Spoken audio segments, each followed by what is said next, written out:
আলহামদুলিল্লাহ, ভিডিওটা সর্বোচ্চ শেয়ার করবেন। আমাদের পক্ষে চলে আসছে। আমি গতকালকে দোয়া করেছিলাম, সত্যি সত্যি আল্লাহ তুমি ইরানকে হেফাজত করো এই যাত্রায়। কারণ লড়াই বাইধা গেলে এখানে যে ক্ষয়ক্ষতির ইস্যুটা আসবে, ইরান এই মুহূর্তে গেল কয়েকটা যুদ্ধ, আভ্যন্তরীণ জনগণের সাথে যে অবস্থা, সবকিছু মিলে ইরান কিন্তু এই মুহূর্তে একটু বিধ্বস্ত, একটু ক্লান্ত। তবে শক্তি বা সাহস কোনোটাই হারায় নাই। সাহসের জায়গাটা আপনি দেখেন, এরা একটা ন্যারেটিভ তৈরি করে ফেলছিল যে পালাই যাবে। প্রধান যিনি আছেন নেতা, সর্বোচ্চ নেতা, পরিবারের 20 জন সদস্য, আবার বিভিন্ন দেশ তারা প্রচার করলো যে ইরানের অনেক সামরিক অফিসাররা পাসপোর্ট চাচ্ছে, সে দেশে ঢুকতে চাচ্ছে। এগুলোর মধ্যে আমার কাছে একটা আশঙ্কা হয়েছিল যে মস্কো হয়তো চলেও যেতে পারে, কিন্তু পরিস্থিতি কন্ট্রোলে নিয়েছে ইরান। আসসালামু আলাইকুম, সবাই কেমন আছেন? আশা করি ভালো আছেন। আপনারা সবাই ভিডিওর শুরুতে ভিডিওর কিছু অংশ বিশেষ দেখে বুঝতে পেরেছেন ভিডিওটা কতটা গুরুত্বপূর্ণ। তাই আর বেশি কথা না বাড়িয়ে চলুন আমরা মূল আলোচনায় চলে যাচ্ছি। তার আগে সবাইকে রিকোয়েস্ট করব, যারা আমাদের চ্যানেলে নতুন আছেন প্লিজ সবাই সাবস্ক্রাইব করে সাথে থাকুন। চলুন ভিডিওটা দেখি। আলহামদুলিল্লাহ, ভিডিওটা সর্বোচ্চ শেয়ার করবেন। আমাদের পক্ষে চলে আসছে। আমি গতকালকে দোয়া করেছিলাম, সত্যি সত্যি আল্লাহ তুমি ইরানকে হেফাজত করো এই যাত্রায়। কারণ লড়াই বাইধা গেলে এখানে যে ক্ষয়ক্ষতির ইস্যুটা আসবে, ইরান এই মুহূর্তে গেল কয়েকটা যুদ্ধ, আভ্যন্তরীণ জনগণের সাথে যে অবস্থা, সবকিছু মিলে ইরান কিন্তু এই মুহূর্তে একটু বিধ্বস্ত, একটু ক্লান্ত। তবে শক্তি বা সাহস কোনোটাই হারায় নাই।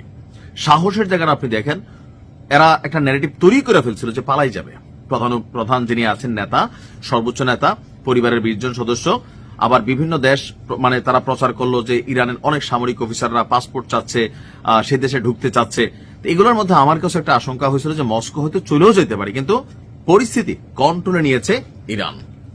এখন আসুন মজার কথা, ইরানকে যুক্তরাষ্ট্রের প্রেসিডেন্ট ট্রাম্প বার্তা পাঠিয়েছে।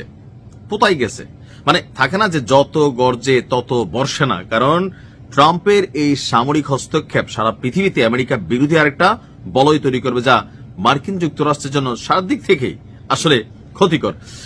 তো ইরানকে সরাসরি বার্তা পাঠিয়ে ট্রাম্প বলছে তিনি তেহরানে অভিযান চালাতে চান না। মাশাআল্লাহ, শেয়ার করেন। কেন চান না সেটা নিয়ে আরেকটা ভিডিও বলবো। ইরান আসলে তলে তলে কি ঘটনা ঘটাইছিল, যেটাতে ট্রাম্প ডরাইছিল, সেটা পরের ভিডিওতে জানাচ্ছি। বাট এখন আসেন যে কেন চাচ্ছেন না। একই সঙ্গে আঞ্চলিক উত্তেজনার মধ্যে ইরানকে সংযম দেখানোরও আহ্বান জানিয়েছেন। আর এই তথ্য সামনে এসেছে পাকিস্তানে নিযুক্ত ইরানি রাষ্ট্রদূতের বক্তব্যে। চলমান উত্তেজনা নিরসনে কূটনৈতিক উদ্যোগ এবং সংলাপের উপর জোর দেওয়ার আহ্বান জানিয়েছে মার্কিন যুক্তরাষ্ট্র, পাশাপাশি আরব শক্তিগুলো। সংবাদ মাধ্যম আল জাজিরা বলছে যে প্রেসিডেন্ট ডোনাল্ড ট্রাম্প ইরানকে স্পষ্ট জানিয়ে দিয়েছেন তিনি এই দেশটির উপর হামলা চালানোর কোনো পরিকল্পনাও করছেন না। তবে আমার না বিশ্বাস হচ্ছে না। থাকে না যে হঠাৎ করে এত ভালো, যে মুসলিম ভাইয়ের বউ আর কি এত ভালো না, ভেজাল আছে। কারণ 2 দিন আগে যে হুঁশিয়ারি দিছে ট্রাম্প কি আসলে এখানে পোতায় যাচ্ছে, এটা আমার কেন যেন একটা কনফিউশন আছে যে ইরানকে হয়তো তারা যেই সর্বোচ্চ একটা সতর্ক অবস্থানে আছে, সেখান থেকে তারা যেন একটু রিল্যাক্সলি মোডে থাকে না, বেড়াকে ফিরে যাও সৈনিকেরা, আকাশ প্রতিরক্ষা সিস্টেমের এত নজরদারি দরকার নাই, যুদ্ধ না থাকলে যেটা হয় আর কি, তাই না? তো ওইরকম পরিস্থিতি তৈরি হলে টুস করে ঘটনা করে দিবে। এদের তো কারোর কাছে জবাবদিহিতা নাই, এদেরকে তো কেউ আর স্যাংশন দিবে না, এদের সাথে সম্পর্ক কাট আপ করবে না, এরা যা বলবে বিশ্ব মিডিয়া তাই দেখাবে। সো এইটা একটা প্ল্যান বি হইতে পারে। বাট রাইট নাও আলোচনাটা হচ্ছে যে ট্রাম্প বলছে যে কোনো পরিকল্পনা নাকি নাই। একই সঙ্গে যে ইরানের যে জনগণ আছে, এই জনগণের সাথে এবং মধ্যপ্রাচ্যের যে সামরিক ঘাঁটিগুলো আছে, এগুলোর ব্যাপারেও ইরানকে সংযম দেখানোর আহ্বান জানিয়েছে। বলা হচ্ছে যে বুধবার পাকিস্তান সময় রাত 1টার দিকে পাকিস্তানে নিযুক্ত ইরানি রাষ্ট্রদূত বলেছেন যে ট্রাম্প যুদ্ধ চান না। কি চায়? তিনি নাকি শান্তি চায়। ইরান যেন এই অঞ্চলে যুক্তরাষ্ট্রের স্বার্থে কোনো ধরনের হামলা না চালায়, এই অনুরোধও তিনি করেছেন।